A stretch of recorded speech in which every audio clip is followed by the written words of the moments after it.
이제 여섯째 나팔에 나오는 3차 대전의 내용을 살펴보겠는데, 그 내용은 에스겔 38장에 교묘히 숨겨져 있습니다. 이것을 발견한 것도 대단한데 어쨌든 그 내용이 어떻게 짝을 이루는지 살펴보도록 하겠습니다. 여섯째 나팔 재앙과 38장의 관계는 에스겔 36장에서 이스라엘 백성들이 고토로 귀환하는 내용이 나옵니다. 그래서 거기 보면은 하나님께서 다시 고토로 귀환하게 해서 맑은 물을 뿌려서 그들로 이제 내 백성을 삼겠다라는 하나님의 야심찬 마지막 때 일어날 포부를 보여주고 있습니다. 그것이 이제 1948년에 이스라엘이 독립하면서 약 1900년간 나라를 잃고 유리하던 이스라엘 백성들이 다시 모이게 됐어요. 그러면서 지금 세계에 흩어져 있던 사람들이 이번에 러시아와 우크라이나 전쟁 때도 우크라이나에 살던 많은 이스라엘 백성들이 돌아왔다고 해요. 이런 식으로 하나님이 모으시는 이유는 뭐냐? 바로 민족적인 회개를 통해서 이제는 예수님을 버렸지만, 조상들이 버렸지만 그 결과로 버림받아서 오랫동안 유리했지만, 이제 대환란 전3년 반 때 민족적으로 두 감람나무 증인을 통해서 예수님을 메시아로 인정해서 회개하고 돌이켜 하나님 백성으로 양육하고자 하는 뜻이 있기 때문에 하나님이 36장에서 이스라엘 백성들이 고토로 귀환하게 되고 그들에게 성령을 맑은 물로 성령을 부어주실 것이라는 예언이 나오는 겁니다. 그거로는 37장에서 마른 뼈 환상이 나와요. 이것은 다 아는 분들이죠. 다 아는 내용입니다. 이스라엘의 영적인 회복, 말 그대로 마른 뼈, 이미 죽어서 살이 다 없어지고 뼈밖에 안 남았는데 그 뼈가 다시 회복되는 거예요. 사람으로 일어나는 거예요. 그리고 군대로 일어서는 거예요. 그것이 바로 이스라엘 백성들의 영적인 회복을 말하는 겁니다. 이 영적인 회복이 언제 일어나느냐? 바로 대환란 전3년 반 때 하나님의 백성으로 다시 한번 새롭게 거듭나는 내용입니다. 이게 지금 2600년 전 예언이에요. 상상도 할 수 없습니다. 우리나라 삼국시대 이전보다 더 오래된 이야기예요. 근데 그것이 지금 이루어지고 있는 것을 우리가 지금 보고 있는 겁니다. 네. 그래서 3차 세계대전이라고 할 수 있는 여섯째 나팔 재앙이 에스겔 38장에서는 누구와 누구가 싸우는지, 또 그 결과가 어떻게 되는지, 그 결과로 인해서 적그리스도라는 마지막 후 3년 반에 하나님을 대적하는 가짜 메시아가 왜 등장하게 되는지를 알려주고 있습니다. 자, 1절에서 3절 보면 여호와의 말씀이 내게 임하여 가라사대 인자야 너는 마곡 땅에 있는 곧 로스와 메섹과 두발 왕에게로 얼굴을 향하고 그를 쳐서 예언하여 이르기를 주 여호와의 말씀에 로스와 메섹과 두발 왕 고가 내가 너를 대적하여. 로스, 메섹, 두발, 에스겔 선지자 시대의 그 땅 이름입니다. 마곡이라고도 불리죠. 마곡. 마곡하고 고가고 좀 헷갈리죠. 외우기 쉽게 해드릴게요. 저쪽 강서구 쪽에 가면은 뭐가 있어요? 마곡 지역이 있습니다. 개발되고 있죠. LG전자인가 뭐 이렇게 들어가가지고 마곡이 땅이고 곡은 사람이다. 이렇게 생각하시면 되겠습니다. 자, 하나님께서 말씀하시기를 마곡 땅의 왕 고가 내가 너를 대적하여 그렇게 말씀하셨어요. 지도상으로 보면 지금 여기가 지금 그 가운데 부분이 고메리아로 써 있는 부분이 바로 터키 지역입니다. 곰발바닥 전승인데 그 위쪽이 러시아와 동유럽 국가들, 뭐 카자흐스탄이나 이런 데도 다 있죠. 자, 오른쪽에 바사, 이란입니다. 그리고 스바와트다는 사우디아라비아 지역이고요. 밑에 구스는 이디오피아. 이 당시만 해도 이디오피아가 강성했던 나라. 그래서 이디오피아의 여왕 간다그의 국고를 맡은 내시 이야기도 베데슈사가 전도하는 내용이 나오죠. 붓은 리비아입니다. 다시스는 좀 더 왼쪽으로 가야 되는데 스페인 쪽의 항구예요. 어쨌든 이러한 도갈마, 메섹, 로스 이런 부분들이 바로 동유럽을 포함한 러시아 지역을 말하는데 마곡 땅은 구소련 지역, 뭐 굳이 꼭 표현한다면 카자흐스탄 지역을 가리킨다고 볼 수도 있고요. 그 마곡은 전체를 아우르는데 그 땅의 통치자가 바로 곡입니다. 곡. 구소련 땅의 통치자 이름. 로스는 러시아 발음이 비슷하죠. 구소련의 동부 지역이 로스였고요. 메색은 모스크바, 지금의 러시아의 수도죠. 메색, 구소련의 서부 지역입니다. 두발은 터키의 동부 지역. 이거는 외울 필요도 없고 그냥 흐름만 아시면 돼요. 그래서 로스와 메색 두발, 왕고가 그러는데 러시아를 중심으로 한 동유럽 국가들. 곡은 연합군, 이제 뒤에 이제 연합군이 나와요. 곡이 그들의 총대장이 됩니다. 최고 통치자. 내가 너를 대적하여 이렇게 되어 있는데 하나님께서 곡을 대적하신다는 것은 곡이 이제 하나님의 백성들을 공격함으로써 하나님께서 곡의 나라가 멸망하게 될 것을 대적한다 이렇게 표현하신 겁니다. 4절 너를 돌이켜 갈고리로 내 아가리를 꿰고 너와 말과 병기 곧 내 온 군대를 끌어내되 완전한 갑옷을 입고 큰 방패와 작은 방패를 가지며 칼을 잡은 큰 무리와 주님께서 여호와께서 곡에 아가리를 갈고리로 깬대요. 상상만 해도 아픕니다. 근데 갈고리로 깬다는 건 이제 무슨 물고기라든가 또 홍어 같은 거 이렇게 갈고리 찍어가지고 이렇게 올리고 그러던데 가오리나 얼마나 아프겠어요. 이거는 반항할 수도 없는 건가. 말 그대로 강제적으로 끌려 나올 수밖에 없는 거예요. 근데 이거는 이제 하나님이 그렇게 막 취급하신다기보다는 반드시 될 일이라는 거예요. 왜? 하나님의 뜻이 있거든요. 그래서 굉장히 완전 무장을 한 존재. 이 당시에는 갑옷 입고 방패 차고 그랬지만 지금에는 첨단 무기들을 무장하고 있는 거죠. 그들과 함께한 방패와 투구를 갖춘 바사, 메데바사 그랬죠. 페르시아, 바로 오늘날 이란입니다. 구스, 이디오피아, 붓, 리비아 이런 나라들, 즉 아프리카 지역의 나라들입니다. 고멜과 그 모든 때와 극한 북방의 도갈마 족속과 그 모든 때 곧 많은 백성의 무리를 너와 함께 끌어내리라. 이스라엘을 중심으로 완전히 뺑 둘러싼 러시아와 동유럽 국가 그리고 아랍 국가들을 표현하는 표현이에요. 아프리카까지. 이런 군대들을 끌어내는 거예요. 하나님이. 즉 전쟁에 참여시키고 전쟁의 주도권을 가지고 끌어가신다는 얘기예요.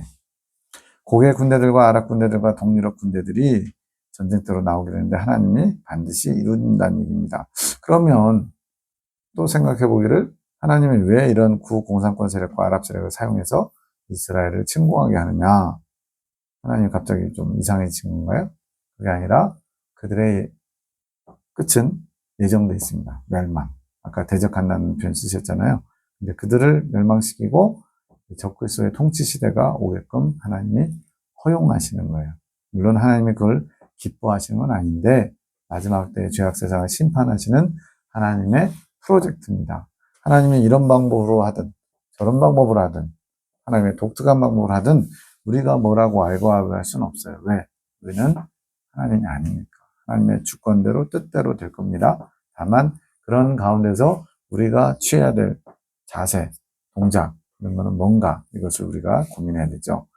바사, 현재 이란과 이라크를 비롯한 중동 아랍 지역, 구스, 수단, 이디오피아, 이집트, 동북방 지역, 붓은 리비아와 나이지리아 등 서북 아프리카 지역, 고멜은 터키 지역, 극한 북방 도갈마 족속은 알바니아, 루마니아, 동유럽 지역. 한마디로 이스라엘 주변에 있는 모든 나라들 이렇게 생각하시면 돼요. 이집트가 없는 것도 신기하네요. 7절 너는 스스로 예비하되 너와 내게 모인 무리들이 다 스스로 예비하고 너는 그들의 대장이 될지어다. 지금 누구한테 얘기하는 거냐면 고객에 얘기하는 겁니다. 그런 동유럽 국가들, 또 아랍 국가들, 러시아 이런 모든 세력들의 총대장이 누구냐면 러시아의 왕, 고기라는 거예요. 이걸 지금 만약 이 시대에 대환란이 시작된다면 지금의 푸틴, 더 이상의 그만한 곡에 해당할 만한 사람이 없어요. 뚝심도 있고요. 한번 뜻을 세우면요, 밀어붙여요. 그래가지고, 또 러시아에 지금 그 그를 지지하는 게 투표에선 80% 넘었다는데 최소 50% 이상 푸틴을 다들 지지합니다. 옛날에 2차 대전 때 독일의 히틀러를 보는 느낌이에요. 그런 아주 이 마곡의 왕인 곡, 그의 모습으로 푸틴만한 사람이 없어요. 그래서 지금이 대환란 시대에 임박한 상황이 아닐까 한 번쯤 진짜 진지하게 고민해 보시기 바랍니다. 왜냐하면 푸틴이 2030년까지 대통령을 할 수 있도록 이번에 대통령 선거에서 당선돼서 6년을 더 할 수 있습니다. 가장 큰 힘을 가졌기 때문에 러시아의 왕인 고기 대장이 돼요. 8절 여러 날 후 곧 말년에 내가 명령을 받고 그 땅 곧 오래 황무했던 이스라엘 산에 이르리니 그 땅 백성은 칼을 벗어나서 열국에서부터 모여 들어오며 이방에서부터 나와서 다 평안히 거하는 중이라. 황무했던 오래 황무했던 1900년 동안 다른 나라 사람들이 차지하고 여호와를 섬기던 이스라엘 백성들이 다 터져가지고 고생하다가 다시 돌아왔어요. 에스겔 36장에 있는 내용처럼. 그러고 나서 칼을 벗어나서 열고에서 모여들었는데 다 평안히 거한다. 이 부분이 좀 걸리지 않나요? 지금 하마스하고 전쟁하고 있고 이제 헤즈볼라, 레바논 지역하고 지금 전쟁하려고 지금 폼 잡고 있거든요. 결코 평안히 거하는 게 아니잖아요. 이 평안은 영적인 평안을 말하는 겁니다.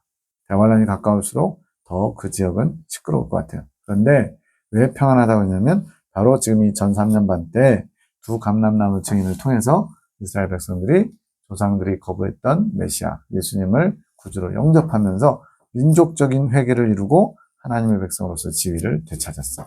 그러니까 영적으로는 완전히 새로워지고 평안한 상태가 됐다고 볼 수 있죠. 환경은 정신없지만 여러 날 후 말년은 마지막 때, 즉 전 3년 반 환란의 후반기 여섯째 나팔이 부러지는 그때 내가 명령을 받고 하나님이 그렇게 계시해 준 것이 아니라 이스라엘을 공격할 마음을 품었는데 하나님이 말 그대로 허용하는 겁니다. 내버려 두는 거죠. 그래서 출애굽 당시에 바로도 성경을 보면 하나님께서 여호와께서 바로의 마음을 강팍해 하여 보내준다고 했다가 또다시 마음이 바뀌고 이게 막 반복되잖아요. 근데 그것이 바로는 보내주고 싶은데 하나님이 당신의 영광을 위해서 바로의 마음을 바꾼 게 아니고 바로가 강팍한 마음을 품도록 내버려 두셨다는 얘기예요. 내버려 두는 건 재앙입니다. 로마서 1장에 보면 3번이나 상실한 마음대로 내어버려 두자. 그런 잘못된 마음대로 내어버려 두자. 3번이나 나와요. 그래서 우리 그리스도인은 하나님이 우리 삶에 개입하시고 말씀하시고 간섭하시고 잔소리하시고 책망하시고 이게 복이에요. 내버려 두면 우리는 자동적으로 하나님과 멀어지고 엉뚱한 짓을 하게 돼 있습니다. 지옥에 더 가까이 갈 수밖에 없는 존재예요. 타락한 인간은. 그래서 여기서도 러시아가 이스라엘과 거기를 침공하려는 마음 먹었을 때 하나님이 허락하신 겁니다. 내버려 두신 거예요. 하나님은 그냥 그렇게 갈고리로 깼다고 그러니까 마치 하나님 모든 걸 다 주관해서 악을 행하신 것처럼 보이는데 하나님은 악을 행치 않으십니다. 오히려 이스라엘 백성을 사랑하시죠. 다만 하나님의 뜻을 이루기 위해서 허용하시는 부분이 있는 겁니다. 결국엔 다 하나님의 뜻대로 될 거예요. 그래서 우리는 하나님의 섭리와 하나님의 주권과 우리를 향하신 하나님의 사랑을 믿고 잘 인내하면서 그 과정을 지나가야 됩니다. 오래 황무했던 이스라엘 산에 이르리니 거기 많은 군대를 이끌고 이스라엘 땅을 침략하는데 오랫동안 땅의 주인, 가나안 땅의 원래 주인은 뭐예요? 이스라엘 백성들이죠. 하나님의 약속의 땅이니까. 그래서 황무했다라고 표현한 겁니다. 영적인 복을 누리는 이것을 평안히 거하는 중 이렇게 표현한 거예요. 지금 어떤 환경적인 거, 전쟁 지금 중인데 어떻게 표현할 수 있겠어요? 그래서 영적인 것이라고 봐야 됩니다. 9절 내가 올라오되 너와 내 모든 때와 너와 함께 많은 백성이 광풍같이 이르고 미친 바람이죠. 구름같이 땅을 덮으리라. 어마어마하게 많은 수가 동원되는 거예요. 왜? 전 세계가 같이 휘말리는데 중심 지역에는 이스라엘이 있는 거예요. 유브라데 강 주변에 천사를 놓아주는 거 보니까 중동 지역에서 전쟁이 일어나는데 그러면 우리나라는 멀쩡하냐? 아닐 것 같아요. 중국과 북한이 있잖아요. 우리에게 또 일본도 있고 또 미국도 있고 그래가지고 전체적으로 기독교국가와 공산권, 아랍권과의 싸움이라고 보시면 돼요. 왜 그러냐? 극적으로 기독교 국가가 승리하면서 후 3년 반은 기독교가 국교처럼 기독교로 하나 된 그런 세상이 되기 때문에 뉴 월드 오더, 신세계 질서가 이루어집니다. 근데 문제는 적그리스도가 그 중심에 있다는 거. 이게 가장 큰 문제죠. 10절 나 주 여호와가 말하노라 그날에 내 마음에서 여러 가지 생각이 나서 악한 꾀를 내어 지금 그날에 전쟁이 일어날 이 시점에 이 고개 마음속에 여러 가지 악한 꾀가 났다는 거예요. 이스라엘을 침략하고자 하는 마음. 지금 동유럽 국가들을 지금 푸틴이 두드리고 있거든요. 그래서 오랫동안 중립 국가였던 뭐 스웨덴이나 스위스도 지금 나토에 가입한다고 그러는데, 나토는 뭐냐? 북대서양 조약기구. 그래서 나토에 가입한 회원국가들은요, 한 나라가 공격당하면 나토 전체에 대한 공격으로 간주해서 다 같이 거기에 대한 보복 또는 대응을 하게끔 조약이 그렇게 돼 있어요. 그러니까 안전하려고 나토에 가입하려고 하는 겁니다. 러시아가 지금 뭐 침략의 야욕을 드러내니까 오랫동안 중립국가였던 나라도 지금 나토에 가입하는 거예요. 우크라이나도 나토에 가입하려고 하니까 러시아가 선제 공격을 한 거예요, 지금. 만약에 나토에 가입되면 이제 러시아에서 칠 명분이 약해지는 거예요. 칠 수는 있으나 나토 전체 공격을 대놓고 받아야 되거든요. 그래서 이번에 한 18% 정도 땅을 빼앗은 다음에 이 상태로 휴전하자. 또 한 가지 조건이 우크라이나 너희는 나토에 가입하지 마. 나토에 가입하는 순간 나토의 보호 속에 들어가거든요. 그러면 이제 유럽 전체하고 싸워야 돼요. 미국도 포함되어 있습니다. 11절 말하기를 내가 평온의 고을들로 올라가리라. 성벽도 없고 문이나 빗장이 없어도 염려 없이 다 평안히 거하는 백성에게 나아가서. 지금 이스라엘 땅을 얘기하는데 성벽이 없고 문이나 빗장이 없을까요? 지금 이스라엘 저도 4번 갔다 왔는데 다 집들이 다 있어요. 그러면 왜 이렇게 편하냐? 염려 없이 걱정 없이 사는 것 같지만 이거는 눈에 보이는 외적인 환경이 그런 게 아니고, 지금도 뭐 이스라엘에 뭐 계속 사이렌 울리는데요. 미사일 떨어져가지고. 이거는 영적인 걸 말하는 거예요. 주님을 믿게 되니까, 예수님을 영접하게 되니까 전에는 몰랐던 진정한 평안을 누리는 겁니다. 그것이 아주 짧은 순간이지만요. 12절 물건을 겁탈하여 노력하리라 하고 내 손을 들어서 황무하였다가 지금 사람이 거처하는 땅과 열국 중에서 모여서 짐승과 재물을 얻고 세상 중앙에 거하는 백성을 치고자 할 때, 열국 중에서 모여서 짐승과 재물을 얻었다. 마치 그 아브라함이 약속의 땅에 갔는데 기근 때문에 애국으로 도망갔죠. 내려갔죠. 그러다가 부인까지 빼앗겼다가 다시 그 부끄러움을 가려준다고 많은 은금과 육척이 풍성에 대해서 돌아온 것 같은 느낌이에요. 그래서 그렇게 수목 가운데 1900년간 떠돌았는데 지금 이스라엘의 땅은 되게 좁아요. 경상북도나 강원도만한 땅인데 그 땅에서 또 얼마 전에 또 바다 쪽에서 또 가스 무슨 유전인가요? 그런 게 발견돼가지고요. 지금 막 의존국가였어요. 석유 의존국가 이런 거. 근데 이제는 오히려 수출국가가 됐다는 거예요. 하나님이 마지막 때 이스라엘을 좀 뭐랄까 풍요롭게 해주면서 이제는 그것을 빼앗고자 하는 질투도 될 수 있고 또 이 어떤 막 폭발 직전인 이런 어떤 상태를 전쟁이라는 걸로 눈을 돌리는 거예요. 마치 예전에 일본에서 그 각 막부들이 막 이렇게 힘겨루게 하다가 통일됐어요. 근데 그 칼로 흥한 그 힘들을 제어를 하지 않고 자꾸만 부딪히니까 그 힘을 조선으로 돌린 거예요. 예. 대명을 치러 갈 테니까 길을 빌려달라 이런 명분하에. 그래서 그런 도요토미 히데요시 이런 사람들이 힘을 일부러 발출시켜서 자신에게로 다시 향할 수 있는 칼날을 돌리는 것처럼 이 러시아나 이런 것도 폭발하기 직전인 말 그대로 무법천지가 다 됐잖아요. 그 힘을 지금 이스라엘이나 이런 곳으로 돌림으로써 빠져나가려는 전략도 있다고 봅니다. 전사윤방 환란의 후반기에 기독교로 개종한 이스라엘. 기독교로 개종했다는 표현이 좀 이상한데 어쨌든 예수님을 메시아로 인정하게 된 이스라엘 백성들이 하나님의 특별하신 보호와 복을 받으면서 상대적으로 전체적으로 어렵지만 상대적으로 아마 이런 공산국가나 아랍 국가들보다는 훨씬 나을 것 같아요. 그래서 시기심도 일으키고 또 뭔가 빼앗아올 수 있는 게 있을 것 같아요. 그래서 숙련 때문에 매우 힘든 상태에서 공격하게 됩니다. 폭력적인 힘을 발산할 대상을 이스라엘로 삼는 거죠. 왜? 지금도 이스라엘 주변 사람들은요, 기회만 있으면 이스라엘을 어떻게 해보려고 하잖아요. 특히 이란은 엄청 미워하잖아요. 하나님께서 이스라엘 백성들을 세상 중앙에 거하는 백성. 그게 무슨 말이에요? 하나님의 백성, 하나님의 눈동자가 항상 머무는 곳. 하나님의 시선이 머무는 곳이 이스라엘이고, 이스라엘에서 예루살렘의 성전의 지성소, 거기가 항상 하나님의 시선이 있는 곳이죠. 13절 스바와 드단과 다시스의 상고와 그 부자들이 내게 이르기를 내가 탈취하러 왔느냐? 내가 내 무리를 모아 노력하고자 하느냐? 은과 금을 빼앗으며 짐승과 재물을 취하며 물건을 크게 약탈하여 가고자 하느냐 하리라 하셨다 하라. 하느냐 하리라 하셨다 하라. 그렇다고 치시하고요.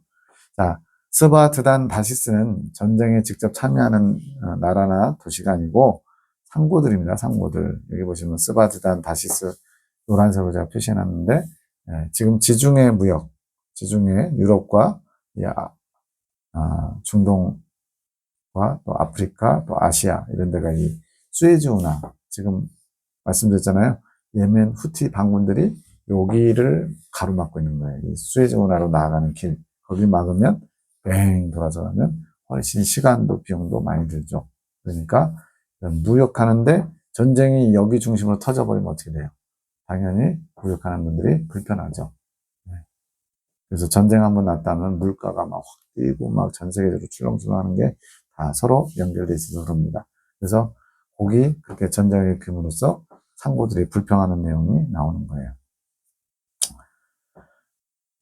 상인들이 상업과 무역을 방해하고 있는 러시아와 주변 국가들의 통치자인 고걸 향해 원망하고 불평하는 장면. 전쟁의 중심지가 거기이기 때문에 자신들이 손해본다. 지금 이거는 뭐 좀 어떻게 보면 약간 부드러운 표현이고요. 말 그대로 그냥 정신없습니다. 전쟁 나고 뭐 완전히 세계 무역이 완전히 개판되고요. 상상할 수 없는 일들이 벌어지고 있을 것 같아요. 14절 인자야 너는 또 예언하여 고객에게 이르기를 주 여호와의 말씀에 내 백성 이스라엘이 평안히 거하는 날에 내가 어찌 그것을 알지 못하겠느냐. 또 여기 이스라엘 백성이 평안히 거한대요. 영적인 걸 말하는 겁니다. 15절 내가 내 고토 극한 북방에서 많은 백성 곧 다 말을 탄 큰 떼와 능한 군대와 함께 오되 구름이 땅에 덮임같이 내 백성 이스라엘을 치러 오리라. 다시 한번 그들이 이스라엘을 공격하러 오는 걸 말합니다. 고가 끝날에 내가 너를 이끌어다가 내 땅을 치게 하리니 하나님이 뭐 이상해지셔서 내 땅을 치게 하신다 이건 아니죠. 하나님의 뜻이 다 있는 겁니다. 그래서 당장은 이해가 안 될 수 있어요. 우리 삶에도 하나님이 하시는 일이 이해가 안 되는 일들이 많잖아요. 하나님 내게 왜 이런 일을 허락하셨을까? 지금 당장 이해가 안 돼도 나중에는 알게 됩니다. 그러면 그 와중에 알게 될 때까지는 우리는 침묵하면서 하나님의 뜻이 무엇인지 그리고 늘 고백하기는 하나님의 선하심과 주님의 인자하심과 나를 향하신 놀라운 계획들을 제가 믿고 신뢰합니다. 다만 잘 인내하며 이 기간을 견디게 하옵소서. 이게 믿음의 기도겠죠. 이는 내가 너로 말미암아 이방 사람의 목전에서 내 거룩함을 나타내어 그들로 다 나를 알게 하려 함이니라. 여기 나오네요. 이방 사람의 목전에서 내 거룩함을 나타내겠다. 하나님의 하나님 되심을 나타내겠다는 거예요.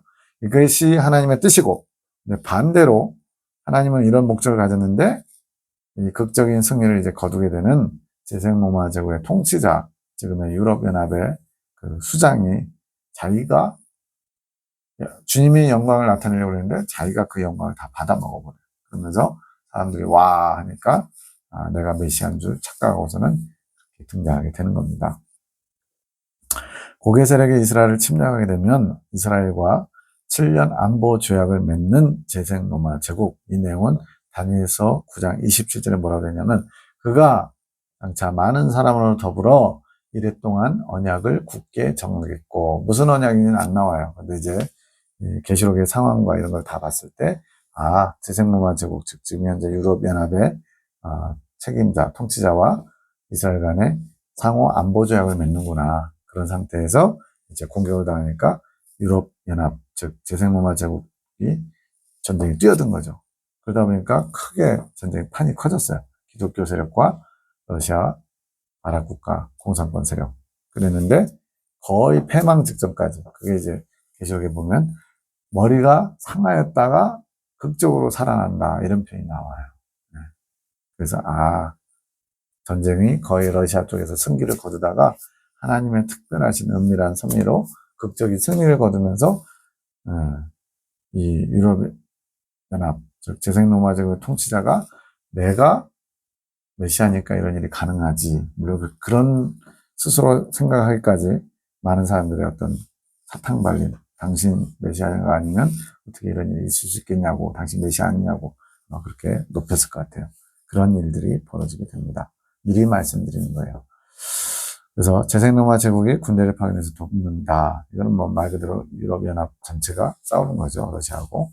고개 세력이 이스라엘을 침공할 때 재생로마 제국도 전쟁할 것을 아는 겁니다. 그럼에도 불구하고 승산이 있다고 생각하니까 전쟁을 벌였겠죠. 특이하게도 미국은 얘기가 안 나와요. 제가 보기에는 지금 11월에 대선이 있는데 바이든보다는 트럼프가 될 가능성이 많습니다. 왜? 트럼프가 또 그 유명한 둑불 짐승의 전형적인 모습이에요. 러시아 지금 공격하는 마곡의 왕인 고기 푸틴의 전형적인 모습이고요. 지금 트럼프가 계시록에 나오는 둑불 짐승 그 전신처럼 보일 정도로 아주 적절합니다. 근데 이 트럼프는 굉장히 실리주의예요. 그래서 자기네 나라에 이익이 되면 우리는 적극적으로, 그렇지 않으면 한 발 물러선다. 그러니까 지금 나토, 아까 얘기한 북대서양 조약기구 서로 군비를 대야 되거든요. 근데 미국이 훨씬 더 많이 돼요. 그러니까 이들도 사용료 내라 이러면서 전방위적으로 돈을 요구합니다. 우리나라에도 너희 우리나라 그 미군들이 너희 나라 주둔하니까 그 비용을 너희가 대라 이러면서 계속 그러고 있는 거예요. 완전히 머릿속에 돈으로 가득 찬 사람이에요. 모든 거를 어떤 도덕적이나 윤리적이나 이런 것보다도 이익이 되냐 안 되느냐. 딱 트럼프의 모습. 근데 이 둑불짐승이 자기 이익을 위해서 이 전쟁이 벌어질 때 주도적이지 않고 방관하는 또는 조금만 원조하는 이런 모습이기 때문에 아마도 재생로마 제국의 통치자가 나중에 메시아로 등극하고 자기는 2인자처럼 둑불짐승처럼 이렇게 할 것 같아요. 이것도 예상입니다. 17절 나 주 여호와가 말하노라 내가 옛적에 내 종 이스라엘 선지자들을 빙자하여 말한 사람이 내가 아니냐. 그들이 그때 여러 해 동안 예언하기를 내가 너를 이끌어다가 그들을 치게 하리라 하였느니라 하셨다라. 또 나왔어요. 하리라 하였느니라 하셨다라. 자, 선지자를 통해서 이런 전쟁이 있을 거라고 예언을 했다는 겁니다. 나 주 여호와가 말하노라 그날에 곡이 이스라엘 땅을 치러 오면 내 노가 내 얼굴에 나타나리라. 얼핏 잘못 읽으면은 마치 내 땅으로 침략하도록 하나님이 끌어내셨는데 그들이 정작 내 땅에 이르러서 공격하면 내 노가 나타난다. 하나님 혼자 원맨쇼 하시는 것처럼 볼 수도 있어요.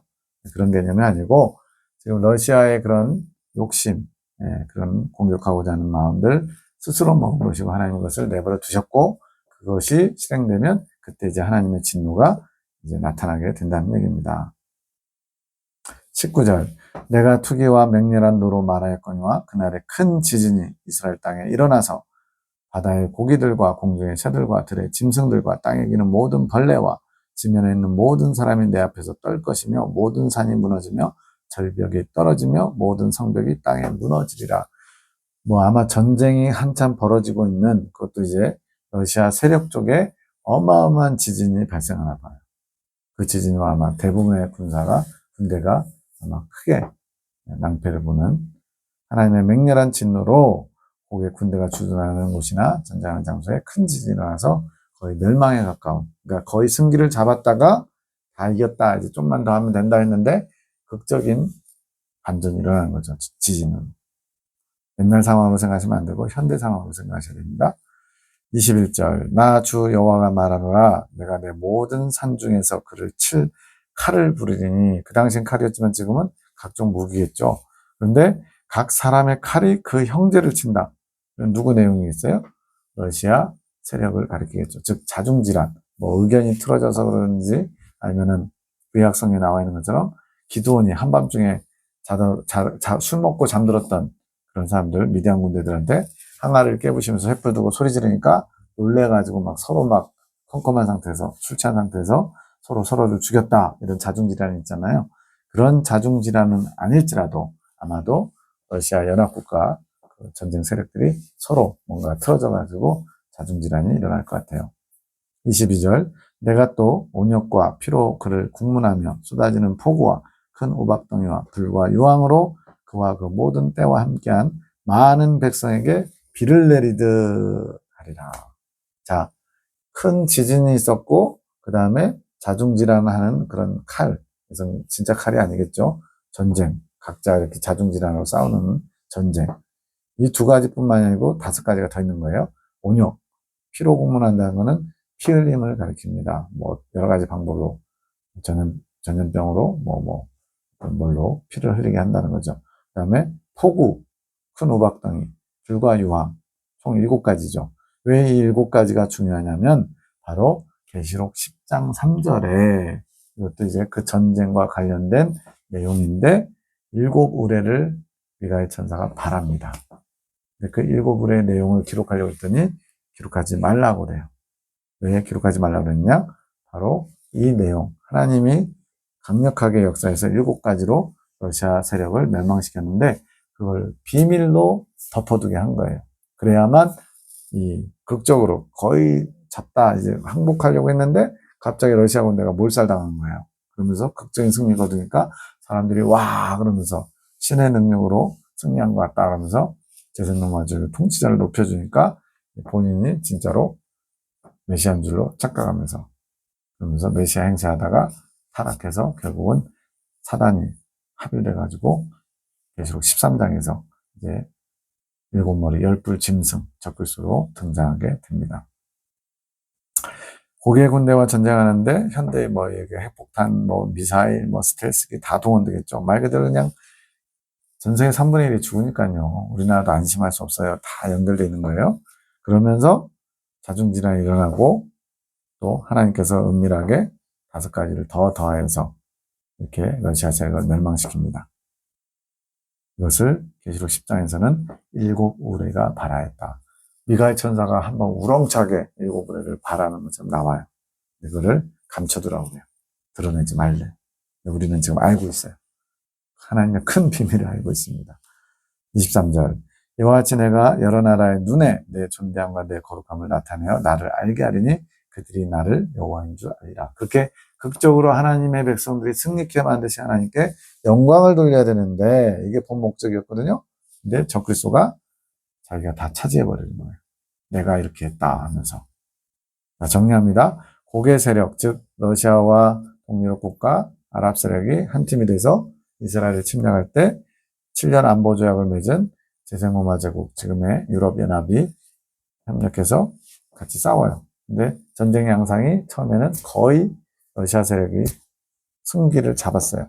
근데 막판에 하나님이 미가엘 천사를 통해서 7우레로 도움을 주는데 이렇게 지진, 칼, 온역, 피로공문, 폭우, 큰 우박등이 불과 유황, 말 그대로 재앙이라는 재앙이 다 쏟아지는 거죠. 그렇게 됨으로써 극적으로 완전히 역전이 됩니다. 근데 이스라엘이 승리할 수 있도록 은밀하게 도와주셨는데 이것을 감춰둠으로써 적그리스도가 자신이 잘나서는 줄 착각하면서 메시아라고 선포하게 되면서 온 세계가 다 그를 따르게 되는 게 후사면반 시작의 모습입니다. 여기까지 에스겔 38장을 정리해 보겠습니다. 감사합니다.